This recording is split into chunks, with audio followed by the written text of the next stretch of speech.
Assalomu alaykum. Darslarda davom ettiramiz. Bugungi o'rganadigan narsamiz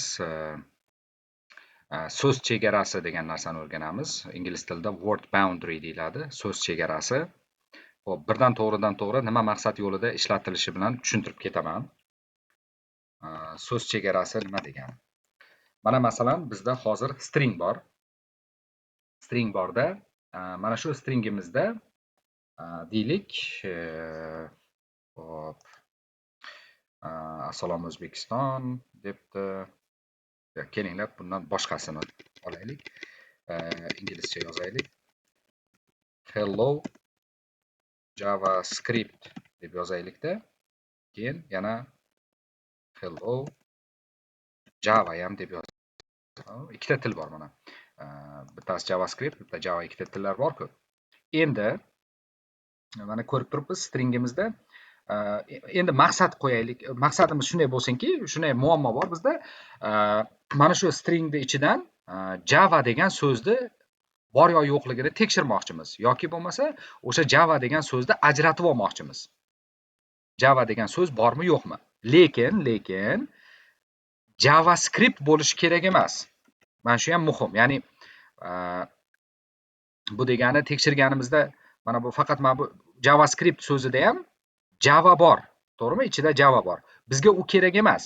Bizga faqat Java'ni o'zi kerak. Java degan so'z alohida so'z bo'lib turibdimi, yo'qmi? Shuni bilishimiz kerak. Mana bu yerda Java so'zi yo'q. Bu yerda JavaScript so'zi bor. Bu yerda o'zi qaraydigan bo'lsak, hello bitta so'z, JavaScript bitta so'z, mana bu hello bitta so'z, Java bitta so'z. Masala shu yerda. Ya'ni biz Java degan shunchaki bir shu nima deydi, harflar ketma-ketligidan tuzilgan narsa shu skriptda borligini bilmoqchi emasmiz. Biz bilmoqchimizki, shu stringimizning ichida alohida Java degan so'z bormi, yo'qmi? Mana shuni topmoqchimiz. Mana shunday paytlarda bizga word boundary foyda beradi. Uni qanday ishlatamiz? Masalan, mana bu yerga b belgisini qo'yamizda, keyin Java degan so'zni yozamizda, keyin yana slash bilan b ni qo'yamiz. Xo'p, bu qanday ishlaydi? Hozir mana qidirsak true qaytaradi. Chunki Java degan so'z bor. Agar buni hozir vaqtinchalikka qirqib tashlasak, false qaytaradi. Chunki Java degan alohida so'z yo'q. U so'zni tarkibida Java degan harflar yig'indisi bo'lgani bilan alohida so'z yo'q. Xo'p, bu qanday ishlaydi? Qanday ishlaydi desalaring, mana bu belgi, o'sha word boundary bu pozitsiyani anglatadi. Ya'ni bu bilan biz nima deyapmizki, mana Java degan so'zni joyni topginda deyapmiz, mana shu string ichidan. Topginda mana undan oldingi pozitsiyaga qara deyapmiz. Undan oldingi pozitsiyaga qara va bundan oldingi turgan pozitsiyadagi belgi mana bunaqa W ni sizlar bilan o'tuvdik. Mana shu character klassga taalluqli bo'lgan belgimi yoki belgi emasmi? Shunga qara deyapmiz. Biz bilamizki, bunaqa character klassga lotin harflari A dan Z gacha bo'lgan lotin harflari va raqam arab harflari 0 dan 9 gacha bo'lgan raqamlar kiradi.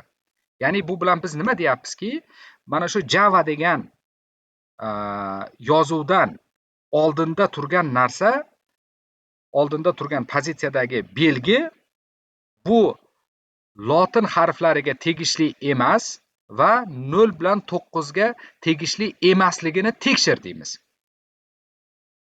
Keladi, tekshiradi. Java so'zidan oldin bu yoqda nima turibdi? Bo'shliq turibdi, bo'sh string.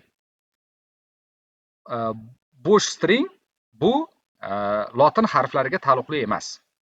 A dan Z gacha bo'lgan harflarga taalluqli emas. Bu bir. Ikkinchisi 0 dan 9 ga taalluqli emas. Demak, nima bo'ladi shunda? Bu yer true qaytadi. Haqiqatan bu yerda hech narsa, o'sha narsa yo'q. Keyin yana aytyapmizki, endi oxirini Java so'zidan keyingi pozitsiyaga qara deymiz. Ya'ni bu degani mana S pozitsiyasi. S pozitsiyasiga qara. Bu lotin harflari A dan Z gacha taalluqli bo'lmasligiga qara deyapmiz. Lekin bu yerda shunda false qaytadi. Chunki S harfi lotin harfi hisoblanadi va o'z-o'zidan bu yerdan mana shu yerdan false qaytadi.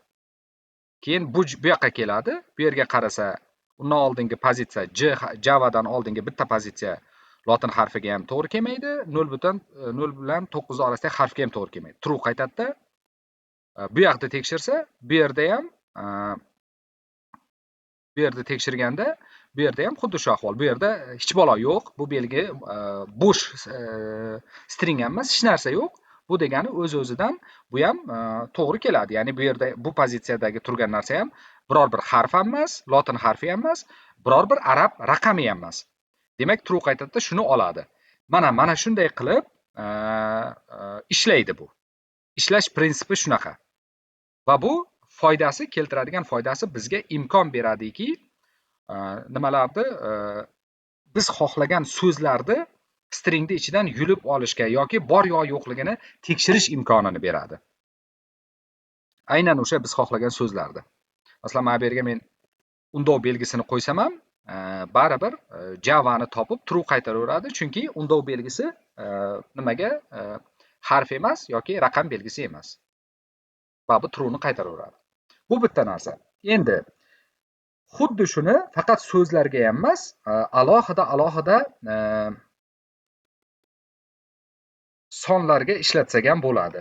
Shunaqa ehtiyoj ham bo'ladi. Stringni ichida ba'zida sizlar qidirayotganda yoki xohlaysizlar alohida sonlarni, raqamlarni emas, mana bunday sonlar masalan yig'ilgan deylik, mana 34, 67, masalan 89 shunday yig'ilgan bo'lsa, sizlar shu yerdan alohida mana bu son, mana bu bitta son, to'g'rimi? Son bo'lgandan keyin orasida masalan bo'lishi mumkin, vergul belgisi bo'lishi mumkin yoki bo'sh string bo'lishi mumkin. Mana shunday narsani topmoqchisizlar.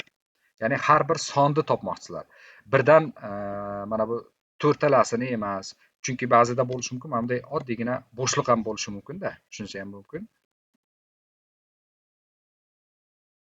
Unaqa emasda, har bir sonni ajratib olmoqchi bo'lsalaring, shunda nima deb yozasizlar? Belgi qo'yasizlarda, mana songa to'g'ri keladigani d, to'g'rimi? Mana shu d. Ya'ni bu bilan shunda nima, qanday joyda qidiradi?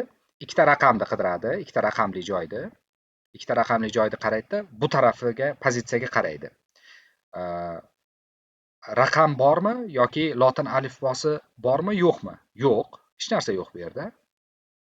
True. Kim bu yoqqa qaraydi?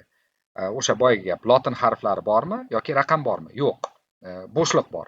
Demak, buni qabul qiladi. Shunda bizga alohida nimani, raqamlarni ajratib beradi. Qirqamiz, match ishlatishimiz kerak.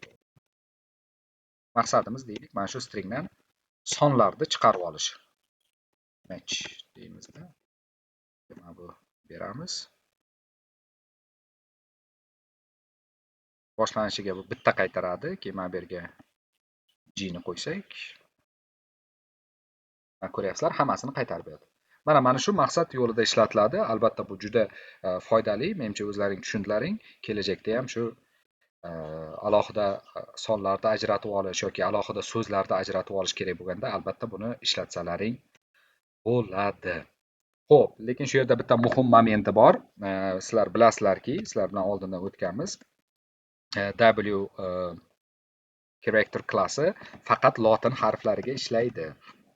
Kirill, arab, boshqa harflarga ishlamaydi. Ya'ni bu degani biz stringimizning ichidan faqat lotincha yozilgan so'zlarni va arab harfidagi narsalarni mana shu word boundary, ya'ni so'z chegarasi yordamida topsak bo'ladi. Arabcha so'zlarni, xitoycha so'zlarni yoki kirillchada, ruschada yozilgan so'zlarni buni yordamida topolmaymiz. Mana shu tomoni bor. Shuni esda saqlashlaring kerak.